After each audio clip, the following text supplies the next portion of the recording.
Jordan Klepper Fingers The Pulse. Give the man a prize. In the special, Klepper travels to Norway, home of the Nobel Peace Prize, and talks to fans of President Trump in this country.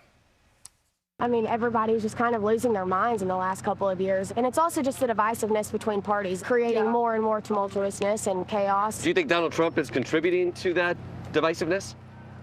I would say not. I don't believe so. Donald Trump's not on the other side. Exactly.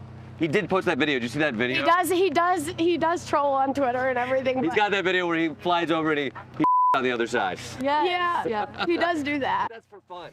Yeah. Jordan Klepper joins us now. Yeah, just wow. for fun. They go, yeah, we did see that. Yeah, now that you mention it, huh? It's kind of funny. The power of suggestion, it's amazing. So this is about the search for the Nobel Peace Prize. The president wants it. He's not received it yet. But he did receive a FIFA award for world peace. Are you going to update your show as a result? We need to. I had no idea. We thought we'd aim for an accessible peace prize that Donald Trump could get, like the Nobel Peace Prize. I never in my wildest dreams thought he could get the FIFA Peace Prize. So kudos to him. Perhaps that's the next special, or if he gets the NFL prize for big, tough men, like perhaps he could get that as well. But in your special, it's interesting. We saw these two women, and you talked to a lot of Trump supporters, and I'm very fascinated by what did you say to them and their response, because that's just a small portion. And then you go to Norway and you get a whole different reaction. Talk about the difference between the two. I found that interesting in this special. Well, when we went to Mississippi to talk to people about how they felt about Donald Trump as this peace-loving president. Solid red state. Yes. Solid red state. There was this narrative that Donald Trump is the peace president. He wants the Nobel Peace Prize. And yet we went to places like Portland where it did not at all feel like there's peace. There's federal troops on the streets, masked men.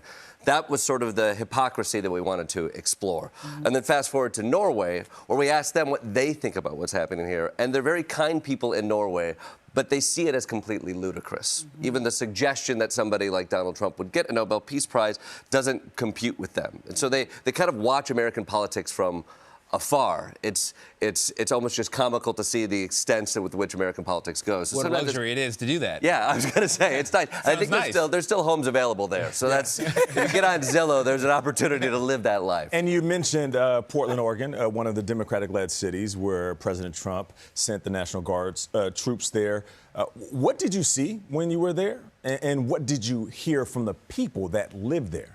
Well, I went there and I witnessed the naked bike ride. So to ask what I saw, it's perhaps a leading question. Yeah. I saw Portland, stay weird. Stay weird, and they stayed weird. But there was a naked bike ride there to protest what was happening outside the ICE facility. Yeah. And the purpose of that entire protest was Donald Trump was framing what was happening at the ICE facility as a bunch of agitators who were trying to start fights. And the people of Portland were like, we don't like what's happening inside, the cruelty that's inside. We don't want to give him that image, so we're going to strip down. Non-threatening. We are non-threat. We have nothing to hide. We're going to dress. We're not hiding any weapons. There are no weapons anywhere to be found. This is me en flagrante. But Jordan, what's interesting is when you watch it, Jordan participates in the naked bike ride, and you're wearing a vest that says press. Yes. What was your thinking as you were participating in the naked bike?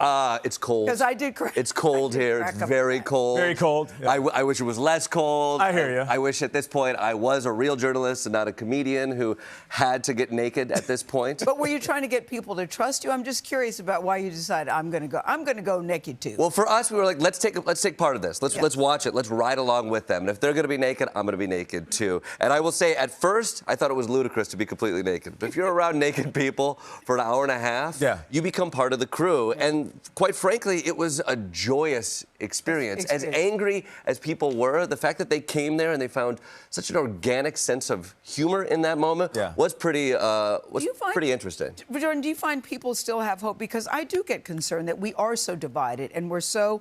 Everybody stays in their own silos. If you're Democrat, you only believe Democratic things. If you're Republican, you only believe Republican things. And I think people on both sides can have great ideas.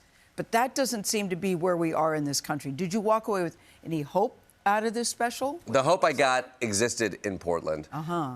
Because as ludicrous as it seems to get naked, to dress as a dancing frog, what was in that was a desire to change the cruelty that they see, and also wanting to be part of a community to push that narrative. And again, we joke from afar in New York how ridiculous, at 40-degree weather in Portland during the rain, are people going to show up in an embarrassing situation where everybody has a phone trying to get something ridiculous and silly and put it online? And people did show up, and they were articulate about the things they wanted to change. They wanted America to change, so much so that they were willing to do the most embarrassing thing with a collective group of community. And that, to me, was an organic use of humor to push back on the narrative and find, joy in the protest. All right, Jordan Klepper, thank you very much. Appreciate it. Very Jordan's well done. special airs tonight at 11:30 p.m. on Comedy Central and streams on Paramount+. They are both part of our parent company, we are proud to say.